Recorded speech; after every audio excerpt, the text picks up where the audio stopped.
Okay, तो ये वाले क्वेश्चन का आंसर बहुत ज़्यादा इजी है, बस एक ही पन्ने का काम है। लेकिन कॉन्सेप्ट समझने की ज़रूरत है। यहाँ पे मैं बताता हूँ। सबसे पहले क्वेश्चन में क्या दिया है कि फाइन इसेंट्रिसिटी। मैं बस ई फाइन करना है, इसेंट्रिसिटी का जो ई होता है वो फाइन करना है। इसके लिए हम बेसिक से गिवन देखते हैं कि गिवन में क्या है, हमें जो डायमीटर दिया है, एक्सटर्नल डायमीटर है 250 mm और इंटरनल डायमीटर क्या है 200 mm। और क्या बोला है, अ शॉर्ट कॉलम। इसी से हमें क्या पता चलता है, इससे हमें दो चीज़ें पता चलती है।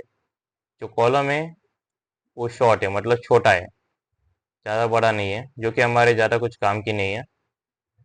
लेकिन दूसरी मेन चीज़ पता चलती है कि हमारा कॉलम जो है सर्कुलर है। कैसे? यहाँ पे क्या बोला, डायमीटर। तो यहाँ पे जो सर्कुलर कॉलम है, इस ये इम्पोर्टेंट इसलिए है क्योंकि जो हमारा एरिया का फॉर्मूला होता है वो सर्कल के लिए अलग होता है और रेक्टेंगुलर कॉलम के लिए अलग होता है। इन दोनों का फॉर्मूला जो है वो डिफरेंट होता है एक दूसरे से। तो यहाँ हम देखते हैं इसे सॉल्व कैसे करेंगे। तो यहाँ पे हमारा एरिया का फॉर्मूला क्या हुआ सर्कल के लिए। और सिंस ये जो है इंटरनल और एक्सटर्नल डायमीटर यानी कि दो डायमीटर है, एक कॉलम के लिए अगर दो डायमीटर होते हैं तो कुछ ऐसे दिखेगा। और इससे क्या हमें पता चलता है, ये तो हमारा पहला हो गया ये वाला डायमीटर इंटरनल, कि ये अंदर अंदर का कितना है, कितना, ये हमारा स्मॉल डी होगा। और बार बार का जो होगा इसे मैं डिफरेंट कलर से रिप्रेजेंट करता हूँ ताकि अच्छे से समझ में आए। ये बाहर का डायमीटर हुआ, तो ये बाहर का डायमीटर जो होगा वो कैपिटल डी होगा। ठीक है। इसमें प्रॉब्लम क्या है, प्रॉब्लम तो नहीं कहूंगा लेकिन एक कॉन्सेप्ट में अंडरस्टैंड करने की चीज, कि ये तो होगी, इसके हिसाब से हमारी थिकनेस कितनी होगी। ऑब्वियसली ये हमारी थिकनेस होगी यहाँ पे 50।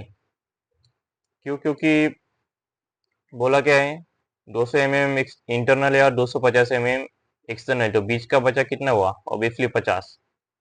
तो यहाँ पे हमारी थिकनेस तो यहाँ पे हमें मिल गई कि वो हमारी थिकनेस 50 है।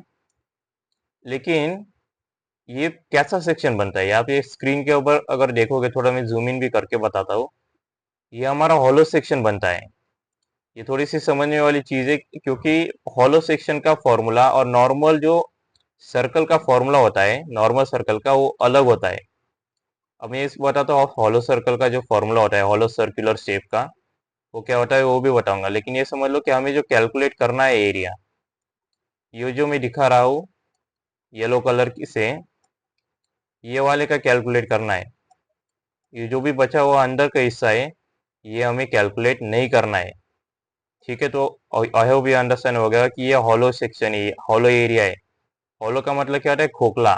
मान लो कि ऐसा कोई कॉलम है जो ड्रॉ किया है, और इसके यहाँ पे तो उसमें कंक्रीट डाला है, यहाँ तक ये ऐसा वाला कंक्रीट अच्छे से पूरा भर दिया है।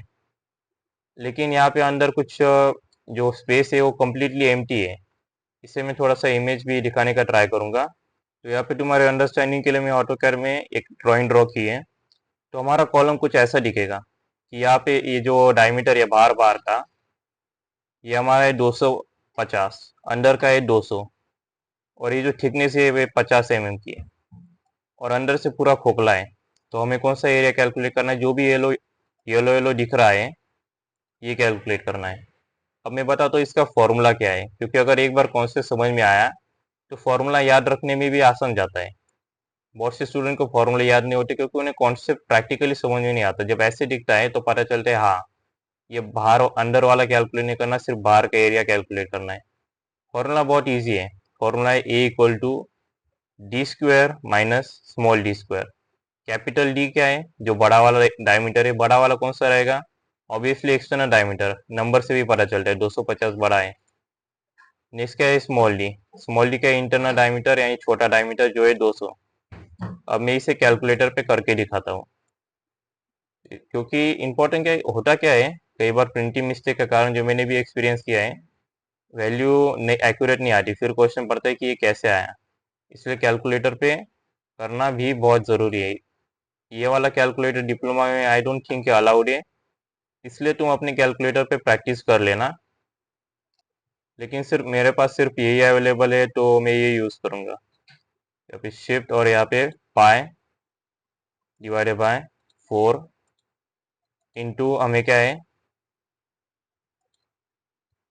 कैपिटल डी क्या है 250 स्क्वायर, तो यहाँ पे 250 का स्क्वायर माइनस क्या है 200 का स्क्वायर, ब्रैकेट कंप्लीट। अब हम इक्वल दबा के देखते हैं तो हमारा आंसर ओके, यहाँ पे ये सही आंसर आता है 17,671.45 458 mm स्क्वायर। मैं तो ये रिकमेंड करता हूँ 2 ही डेसिमल तक रहने दो, क्योंकि मैंने ये एक्सपीरियंस किया है इस क्वेश्चन पेपर मतलब मॉडल आंसर पेपर का कि 3 डेसिमल तक जाने के बाद ये थोड़ा सा एरर देता है, जो कि कोई इशू नहीं है एग्जाम में, लेकिन बस एक नोटिस करने की चीज़। तो यहाँ पे नेक्स्ट हमें क्या कैलकुलेट करना है, आई कैलकुलेट करना है। आई कैलकुलेट करने का फॉर्मूला भी मैं बताता हूँ, π/4 इंटू, अगेन वही चीज़ यहाँ पे इन्होंने एक मेंशन नहीं किया है लेकिन मैं मेंशन कर देता हूँ, capital D raise to 4 minus small d raise to 4, π/4 into capital D raise to 4 minus small d raise to 4। इसे हम अगेन ट्राई करेंगे। इसे मैं तो मैंने यहाँ पे इसे पुट कर दिया है, और यहाँ पे जो है देख सकते हो इक्वल टू दबाते हैं तो यहाँ पे इसके बाद ENG दबाना है। वैसे ये वैल्यू डायरेक्टली डाल सकते हो, लेकिन प्रॉब्लम क्या होगी अगर इतनी बड़ी वैल्यू डालने जाओगे, यहाँ से एक भी डिजिट मिस हुआ तो तुम्हारा मार्क्स मिस हो जाएगा। इसलिए जो है ENG प्रेस करो अगर बड़ी वैल्यू होती है। यहाँ पे जैसे मैं ENG प्रेस करूंगा हमारा आंसर आता है 113.20 इंटू 10⁻⁶। ये लिखने में भी आसान जाती है। अगर ये वैल्यू मैं लिखने जाऊंगा तो थोड़े से मिसिंग होने के चांसेस बहुत होते हैं, क्योंकि एग्जाम पे टाइम में बहुत स्ट्रेस और प्रेशर होता है। अभी नॉर्मल लगता है, जब एग्जाम की सीट पे बैठते हो तब पता चलता है कि वो प्रेशर कुकर से कम नहीं होती। तो नेक्स्ट हमें कैलकुलेट करना है जेड। अब जेड कैलकुलेट करने के लिए फॉर्मूला क्या है, I/Y। अब आई तो हमने कैलकुलेट कर लिया, कितना आया, सॉरी ये वाला 113.207 रेस टू इंटू 10⁻⁶। अब y क्या है, y का फॉर्मूला होता है D/2। अब d क्या है, यहाँ पे d जो होता है एक समझने वाली चीज है, d जो है डायमीटर है, डाया कौन सा वाला, बिग वाला। हमेशा याद रखना जो बिग डायमीटर जो होता है वो हमेशा एक्सटर्नली होता है, और स्मॉल वाला जो होता है स्मॉल डी वो हमेशा इंटरनल होता है। तो इस हिसाब से जो है यहाँ पे हम इसे सॉल्व करेंगे। तो इसे मैं कैलकुलेटर पे डाल के इसे बताता हूँ कैसे करेंगे। यहाँ पे 113.200, ओके इसे मैं थोड़ा सा पॉज करता हूँ। यहाँ पे मैंने इसे वैल्यू पुट कर दिया टाइम सेव करने के लिए, देख सकते हो स्क्रीन के ऊपर। इसे जैसे ही मैं यहाँ पे जो है एंटर दबाऊंगा हमारा क्या आंसर आता है, ये वैल्यू डायरेक्टली पुट कर सकते हो या ENG दबा के पुट कर सकते हो, दोनों में से कोई प्रॉब्लम नहीं होती। बस मेन चीज याद रखना है यहाँ पे जो स्टूडेंट मिस्टेक करते हैं, इसे सिली मिस्टेक कहते हैं और इससे मार्क जाते हुए, ये जो भी यूनिट्स है जैसे एरिया का हो गया mm², जो कि सबको याद रहता है। अब ये जो I का यूनिट है वो mm⁻⁴, और जो Y का यूनिट जो है सॉरी Z का यूनिट वो होता है mm³। तो याद से जो सही यूनिट है जो है लिख के आना है एग्जाम में, क्योंकि क्या होता है अगर गलत यूनिट लिखते हो तो मार्क्स जाने की पॉसिबिलिटी होती है, डिपेंडिंग ऑन की कौन सी स्कीम चालू है अभी तुम्हारी। लेकिन इन जनरल इवन इंजीनियरिंग में भी मार्क्स जाने की पॉसिबिलिटी होती है, इसलिए अच्छे से यूनिट लिख के आना। इसके बाद नेक्स्ट क्या है, जैसे या साइड में भी देख सकते हो कौन से स्टेप को कंप्लीट करने के कितने मार्क्स मिलते हैं। जैसे ये वाले स्टेप को मिलेंगे यहाँ तक अगर किया, सिर्फ मतलब यहाँ से लेके यहाँ तक तो नहीं कहूँगा, एरिया से लेके यहाँ तक, क्योंकि डायमीटर तो वैसे भी गिवन है। तो यहाँ से यहाँ तक तो तुम्हें मिलेंगे 0.5, मतलब आधा मार्क्स। जेड को भी आई थिंक आधा ही है, ये मैं बेस्ड ऑन द PDF बता रहा हूँ, तो तुम अपने टीचर से सलाह जो है वो ले सकते हो। यहाँ पे डायरेक्ट स्ट्रेस को भी आधा मार्क्स मिलता है, तो यहाँ देखते हैं कि डायरेक्ट स्ट्रेस कैसे कैलकुलेट करते हैं। डायरेक्ट स्ट्रेस का फॉर्मूला बहुत ईजी है। डायरेक्ट स्ट्रेस क्या है कि जो डायरेक्टली हमारे जो कॉलम के ऊपर आने वाले, बेंडिंग का क्या मतलब होता है, कॉलम थोड़ा सा बेंड होता है। तो यहाँ पे हम देखेंगे P/A।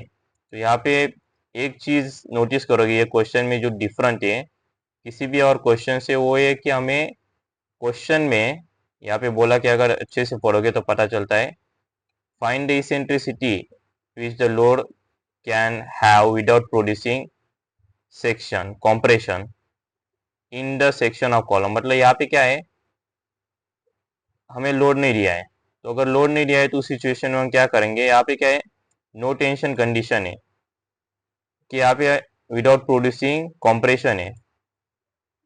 तो इस सिचुएशन में हम क्या करेंगे, direct stress equal to bending stress हो जाएगा।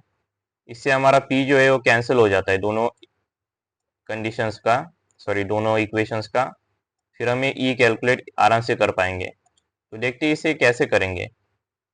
तो हमें ए तो पता है कि हमने ए तो कहाँ कैलकुलेट किया था, यहाँ पे, तो ए की वैल्यू डाल देंगे। नेक्स्ट है हमारा बेंडिंग स्ट्रेस।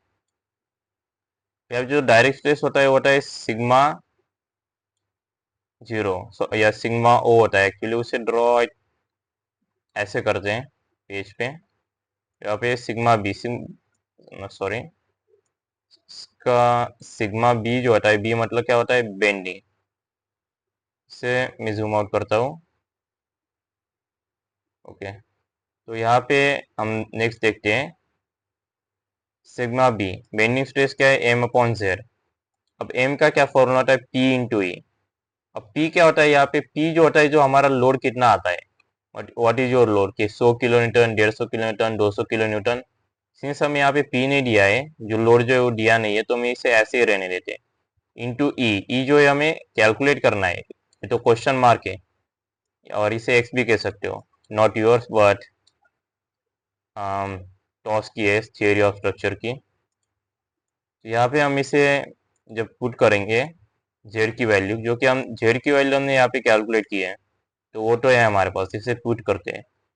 अब यहाँ पे ये मैं ये बताऊंगा कि बिना कैलकुलेटर के, मतलब बिना ये वाले कैलकुलेटर के कैसे सॉल्व करें, वो भी बताऊंगा। अब क्या है, for no tension condition we know that direct stress equal to bending stress. अगर ये वाला स्टेटमेंट याद नहीं रहा तो नहीं लिखा तो भी चलता है, डायरेक्ट ये वाला लिख देना, sigma O equal to sigma B.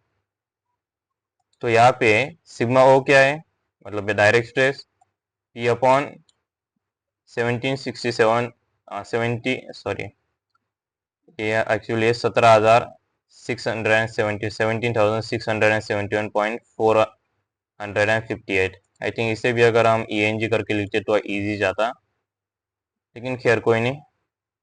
और यहाँ पे सिग्मा बी क्या है, P into E divide by 905.656 into 10⁻³ अब इन दोनों को कैसे हम कैसे सॉल्व करेंगे, पहले क्या है, पी और पी कैंसिल हो जाएगा। तो अपने जब क्वेश्चन पेपर या प्रैक्टिस बुक पे क्या करना, इसको क्रॉस कर देना, ठीक है। इसके बाद क्या आता है, ये जो है 905.65, ये जो वैल्यू है यहाँ पे डिवाइड है, तो ये वाले साइड पे जाके ये क्या करने करेगी, मल्टीप्लाई करेगी।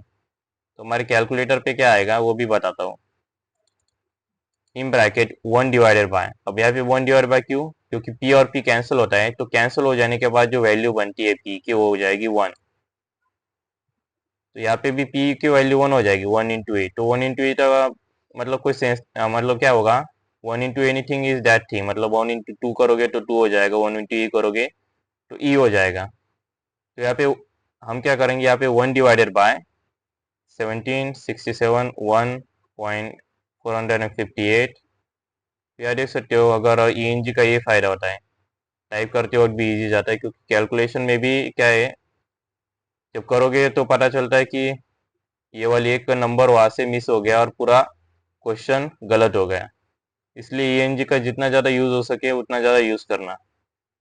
अब यहाँ पे इंटू 905.656 इंटू 10⁻³ यार देखो कितना फटाफट ये वाला हो गया। तो हमारा आंसर आता है 51.249। तो ये हो गई हमारे यहाँ पे इसी के साथ ई की वैल्यू कंप्लीट।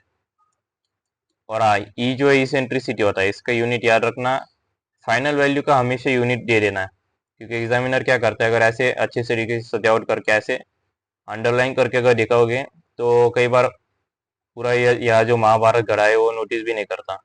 और नेक्स्ट वाले जो लेक्चर है उसमें ये वाला क्वेश्चन कवर करने वाला हूँ। ये यहाँ पे है क्वेश्चन 3 का बी, टॉस के क्वेश्चन पेपर का, समर 2022। ये वाला क्वेश्चन थोड़ा सा दिखने में लगता है कि ये क्या चीज़ है, कौन सा एबीसीडी चल रहा है। कुछ लोगों को तो ये एबीसीडी लगता है, एबीसीडी वाला मैथ। उतना मुश्किल नहीं है, बहुत इजी है। और ये जो है मैं नेक्स्ट क्वेश्चन लेक्चर मतलब नेक्स्ट वाले लेक्चर में कवर करूँगा। तो तब तक के लिए जो है 3 चीज़ें ज़रूर करनी है: चैनल को सब्सक्राइब, वीडियो को लाइक और शेयर। और हाँ, ये जो पीडीएफ है ये कैसे डाउनलोड करते हैं वो भी मैंने चैनल पे एक्सप्लेन किया है, तो वीडियो चेकआउट कर लेना। और मैं ये सारे जो सब्जेक्ट हैं सिविल इंजीनियरिंग के वो कवर करने वाला हूँ। और ये जो क्वेश्चन पेपर है, जो भी इसमें न्यूमेरिकल क्वेश्चन है ये कवर होने वाले हैं, और उसका मैंने प्लेलिस्ट बनाया है।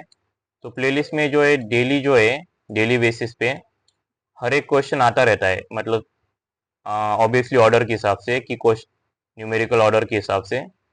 तो प्लेलिस्ट का जो लिंक है वो भी डिस्क्रिप्शन में है, तो प्लेलिस्ट सेव कर लेना। Thank you for watching, I see you in the next one.